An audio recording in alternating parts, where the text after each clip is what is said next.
Hi, my name is Paul, I go places, blah blah blah. Okay, so in today's video I'm going to do a bit of an updated tour on my Jeep, as I've made a number of changes both to the suspension as well as to the inside cargo area. So I think probably the most obvious change is the suspension. I've gone with a 2.5-inch lift, and I went with the rough country setup. And I'm sure any of you who are familiar with Jeeps are probably going to complain about going with a budget lift kit, but that's exactly what I was looking for. The purpose for my lift wasn't to do like serious rock crawling or anything like that. I really just wanted to be able to clear some 33-inch tires, and that wasn't really going to be possible on the stock Rubicon suspension and the 1.25-inch body lift or whatever that this thing came with from the previous seller. So yeah, I don't really care about a luxury ride. You know, if I wanted a smooth ride, I wouldn't have bought a Jeep.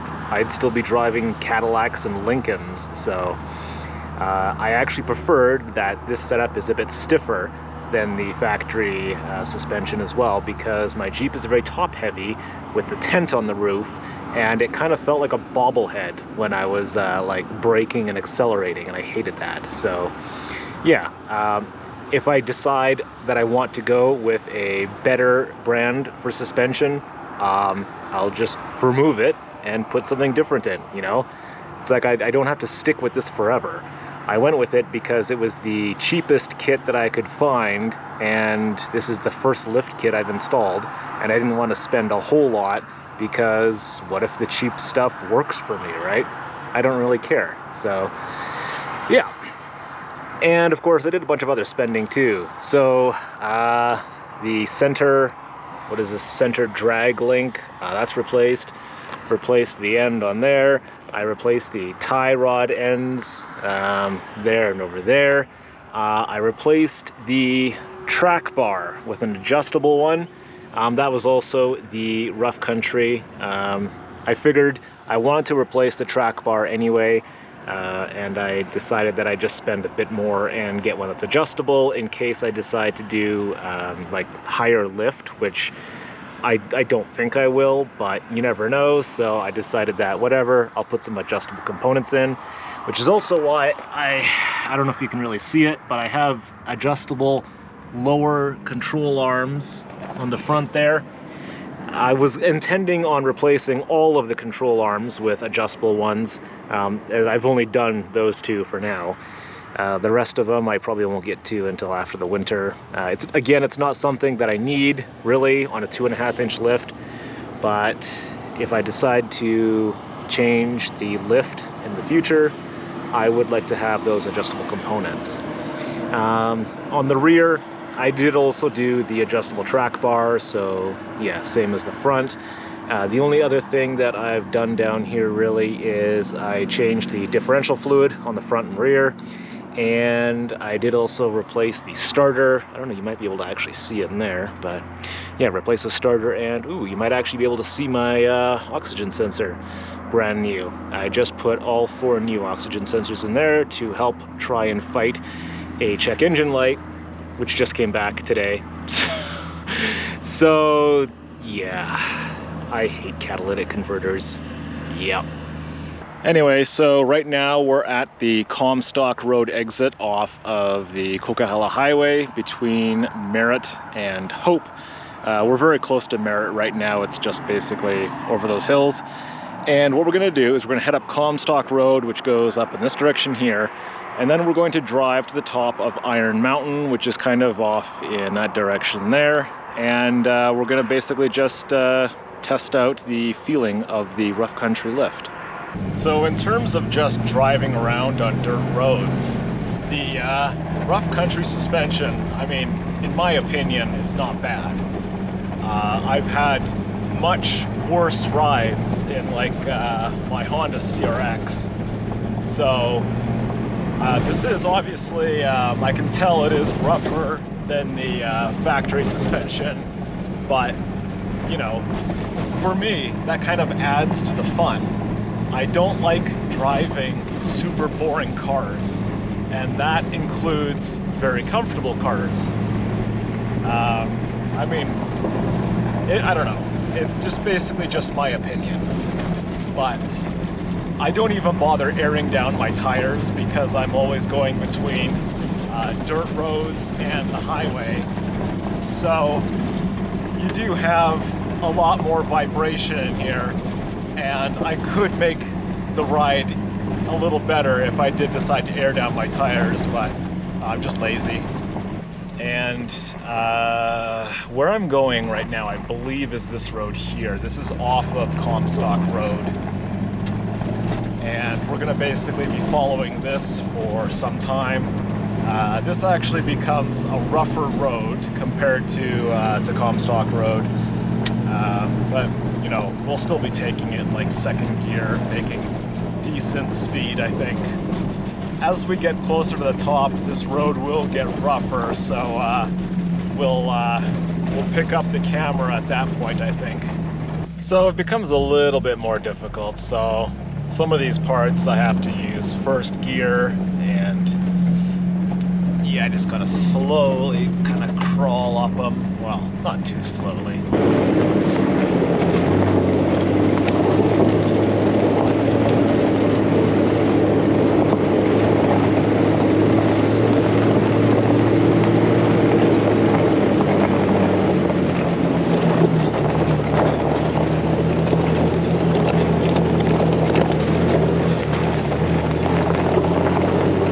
So yeah, you can definitely feel the road with the suspension, and I mean, personally, this is fine.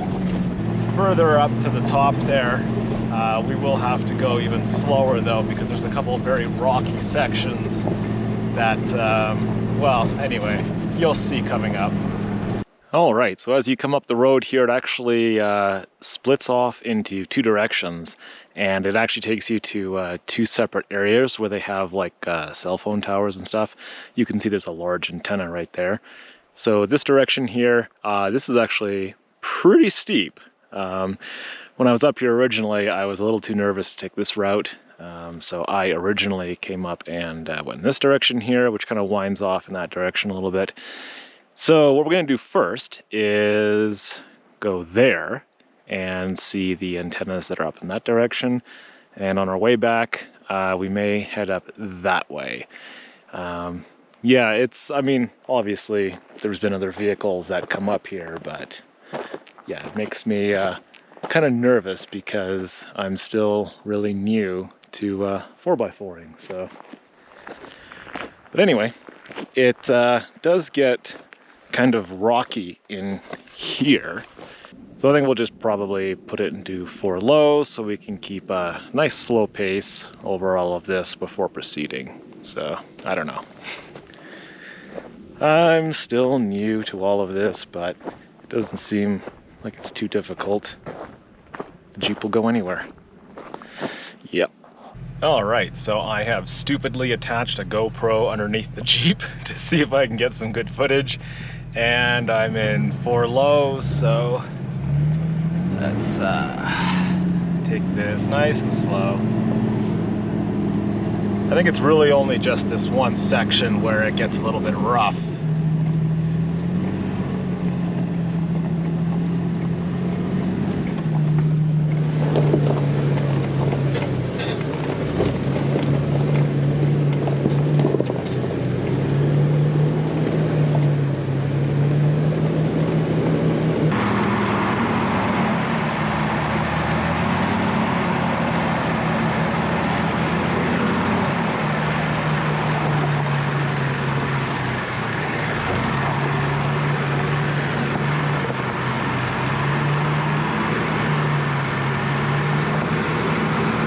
All right, so I'm just going to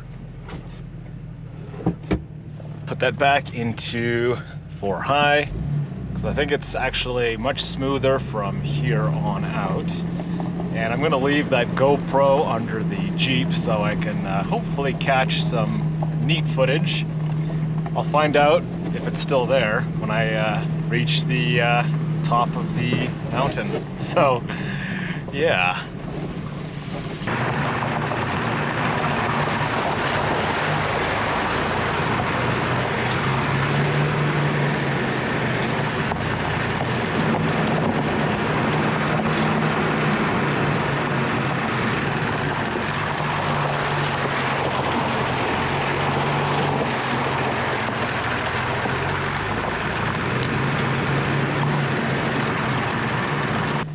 There's a path that goes up that way. I think that might be a secondary route to the other peak that I want to hopefully get to.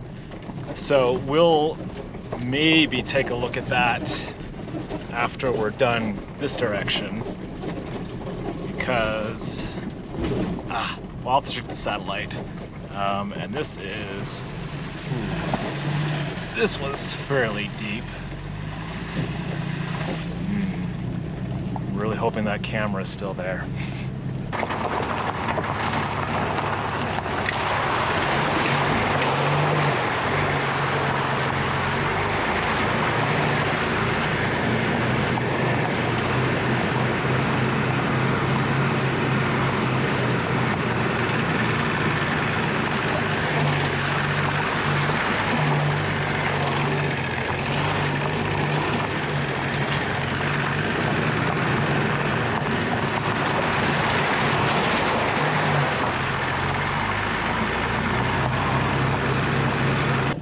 This becomes quite narrow here. I mean, it's fine for a Jeep, but you have really nowhere to pull over in case you encounter another vehicle, which I mean is probably rare, but the first time I came up here I actually encountered someone on a dirt bike, but because the Jeep is small, there's enough room to move out of the way. So, but yeah, you can see the antenna right there. And we are almost there. We just have to go a little bit further here.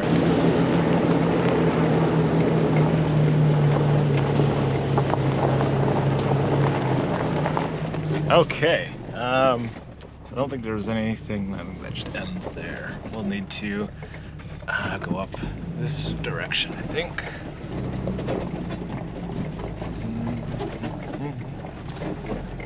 And there's a pad here. I wasn't actually sure what that was. Potentially it's a helipad. I mean, I could be totally wrong, but what else would it be, really? Okay. Oh yeah, camera's still there.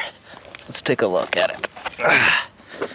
Ooh, it got a little bit muddy, but not bad. Okay, we'll stop the recording on that. Yeah, check this out. Huge antenna. Oh, and then from here, yeah, you can actually see the other ones over there. So, I don't know. This stuff kind of fascinates me. I don't really know much about radio and stuff like that, but telecommunications, so basically always fascinated me. So. Yeah, I don't really know what providers have their equipment up here. My cell phone does get really good reception up here, oddly enough. I wonder if it's because there's a giant cell phone tower. But yeah, let's see what else we can see. I'm a little hesitant to poke around too much because, I mean, I don't know if there's a video camera that's watching me at the moment, so a little bit windy, but I think you should still be able to hear me. Yeah, really neat. And then there's a really old building there. I don't know what that is. You can see the number of lines that are needed to stabilize this equipment. Interesting stuff. All right, well, I think I'm just going to enjoy the view for a little bit and then hop back in the Jeep and see if we can get up to that side. All right, I just came back down and we're back at the that fork in the road. So I think what we're probably gonna do is I will take my other GoPro, slap it on the bottom, and just crawl up there, I guess. So yeah, and when we were on our way out that way in the first place, I did make note of a small, what looked like a small side road that kind of went off in that direction, and I thought it might have been another way to the top of here, but it was actually just like an access road to, there's like a power line, I think, that runs between the two peaks there. So yeah, there was just like a power pole that was in the forest. So I'm assuming they needed a way to access that. So yeah, I think the only way to make it up to the top here is this road here, as far as I know. So yeah, I don't know. I think let's give it a shot. Yeah, let's just take it nice and slow.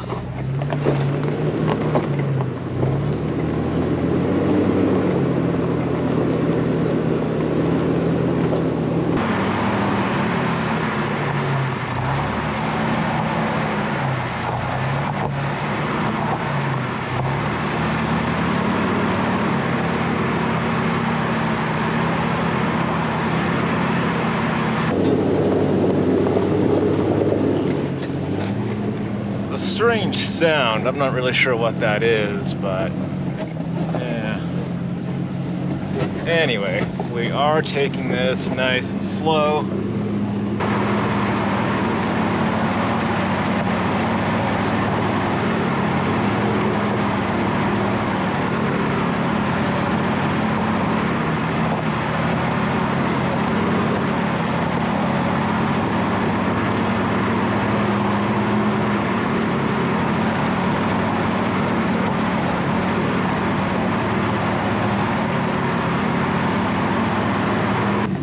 This is kind of fun though. I mean, I probably could make this go a little faster, but yeah, it is pretty rough, so. I think we're almost clear though of this very rocky section. Yeah. Might be able to pull this out of 4 low in a moment here.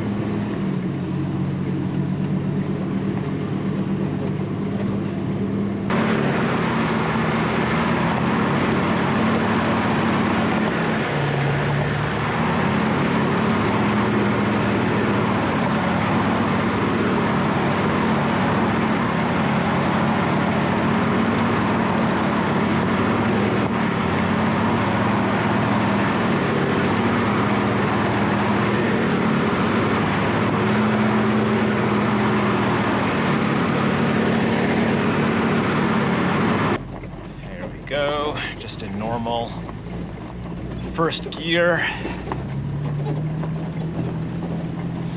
Yeah, this isn't too bad now.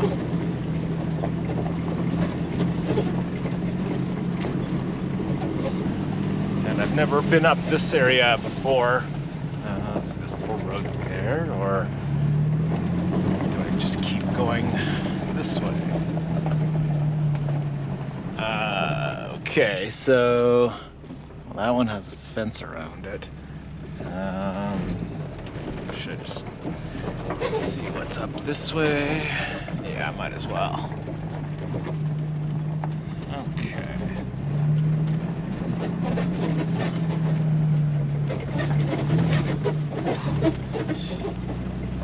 Yeah. I think there's a bunch of structures over here, yeah. And I should probably just stop right here. And again, let's just double check. Camera made it. Yep. Beautiful. All right, well, we've got lots of antennas here. This small building and that antenna. Looks like maybe a bit of a radio antenna there. And another small one, and that's the one way over there we already were. So, and then there was the really large one there, and that's the one that's got a fence around it. Kamloops Amateur Radio Club. Okay.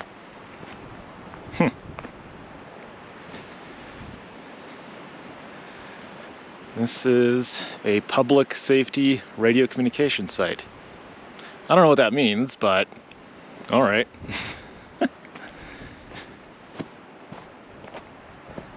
Yeah, I don't think this really goes anywhere else over here. Yeah. And yeah, like I said, I don't really know anything about different types of antennas or anything, but I don't know. It's neat technology. Well, I think we'll just go and take a quick walk over to the one that has a fence around it. I actually also got distracted by this sign that is right next to where the fenced off area is. Apparently there's actually a bike trail here as well. Or, I don't know, some sort of recreation trail. Because, yeah, it goes down there apparently. There's a sign there that says like, expert, and I'm not actually sure where that goes, but there apparently is some sort of trail. So Iron Mountain, this is where we are, and I suppose there's just bike trails all the way up to, like, back up the highway. I don't know. Huh. Interesting. Curious to know if anyone actually uses these, but anyway, yeah, there's some of these whatever the hell these antennas are called. I don't know. Yeah, let's go take a look over on this side. Yeah, okay, so I'm not too sure which provider actually runs this particular site.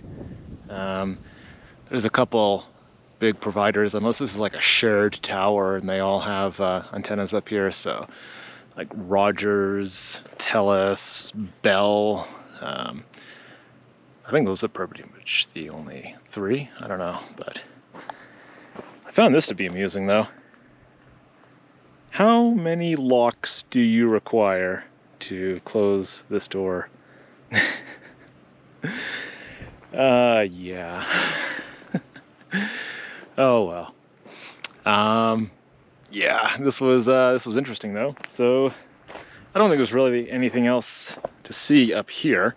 This is pretty much one of the only reasons I came down toward Merritt today. Just wanted to get out of the house and do a fun road trip and do some off-roading. So yeah, as you saw on the way up here, the rough country suspension, I mean, it works just fine. And I mean, I'm not going to kid myself saying it's a great suspension. No, it's obviously a budget choice, which is why I chose it.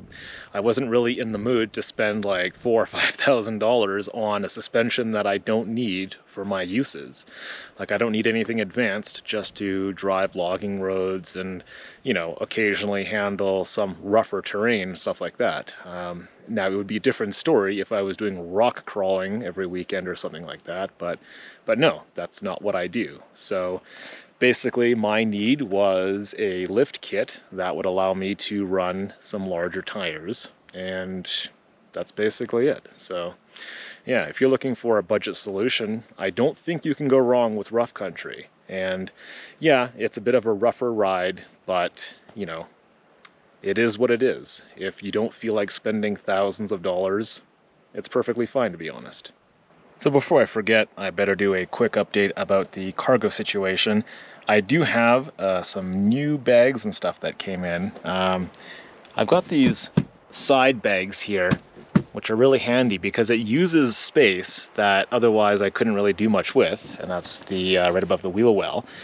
In here I've got like toilet paper, random stuff like that.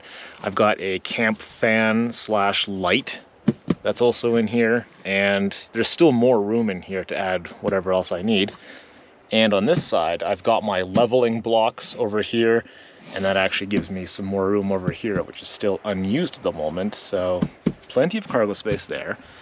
I did actually add some netting in some strange places. So I have this that goes across, right across the whole back here. And then also I have the same thing in the front above the passenger area, because typically there is nobody sitting there, so it doesn't really matter. And like, I can put camera bags up there, and the way I have it connected is kind of strange. I have like these little straps that go along all the roll bar and stuff like that, and they kind of grab different parts of the net to secure itself. But yeah, and I've also got bungee cables that I had to use to wrap around stuff. So This is stuff that I'm keeping in the car all the time, but I don't necessarily need to use that much. And up here is my recovery boards. And I think I've got like a small stool, like a folding stool here. And I've got a snow shovel I was gonna wedge in here too somewhere. But yeah, like this needs to be in the vehicle all the time for safety reasons. But I'll probably rarely need to use it. So I just needed it here, but out of the way. So something that just uses up unused ceiling space was pretty good. So yeah. And I have this bag here. This also attaches right to the roll bar there. And in here is, I've got a tarp and various supplies for the tarp, like rope and stuff like that, as well as a small first aid kit. Stuff that I don't necessarily need to use all the time, but I just kind of wanted it here and slightly out of the way of everything else, because I typically go in this bin most often, and then I do also have my actual camping supplies in here, so like my sleeping bag and pillow. So this stuff I access more frequently, and I wanted ease of access to this area of the Jeep. One other thing I will be trying to do is adding a shelf that kind of maybe comes in right around here and then goes across here. I'm still watching it on Amazon, waiting for the price to drop, but it'll hook up somewhere along the top roll bar here, come down in here, and the side one, I think I can probably put it right in here. And when I do that, I might need to do away with this goofy little thing and just put this stuff on the shelf, but it'll depend on where I can actually position it. That'll still give me line of sight out the windows and out the back window here, so I can still actually drive around in parking lots and stuff like that. So, but yeah, I just need a way to store extra cargo, because I'm going to be hauling around camera equipment at some point, so having a hard shelf here where I can put camera bags and, you know, tie them down, I think that would be beneficial. So yeah, and I do have more ideas in the works, but I will cover that at some point in a future video. Anyway, I'm going to hop back into the Jeep, head back down to the highway, and see if there's anywhere else I will do some off-roading today. But I will wrap up this video with some drone footage of the area here, because it is quite nice scenery, and the skies aren't full of smoke anymore, which is also nice, and that's been a problem for this region because of wildfires lately. So, but yeah, anyway, I hope you enjoy the video, and yeah, I don't imagine everyone's going to agree with me regarding the rough country suspension, but I mean, it's fine for me, and that's why I bought it. So, you know, don't just buy what other people tell you to buy.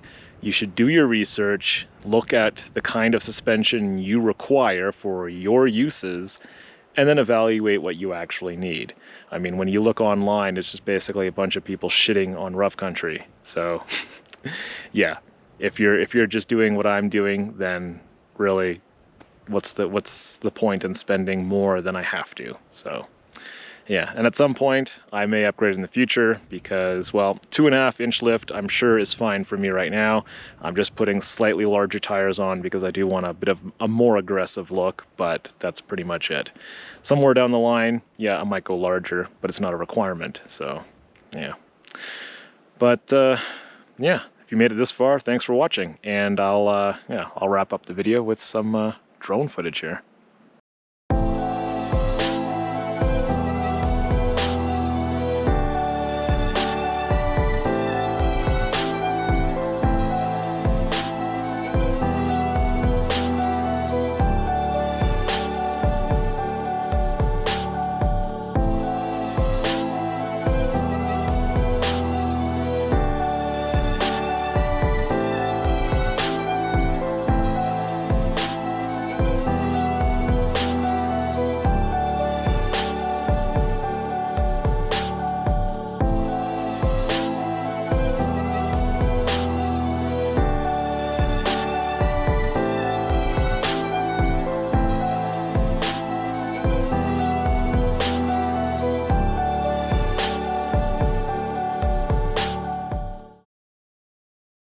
Camera is still there.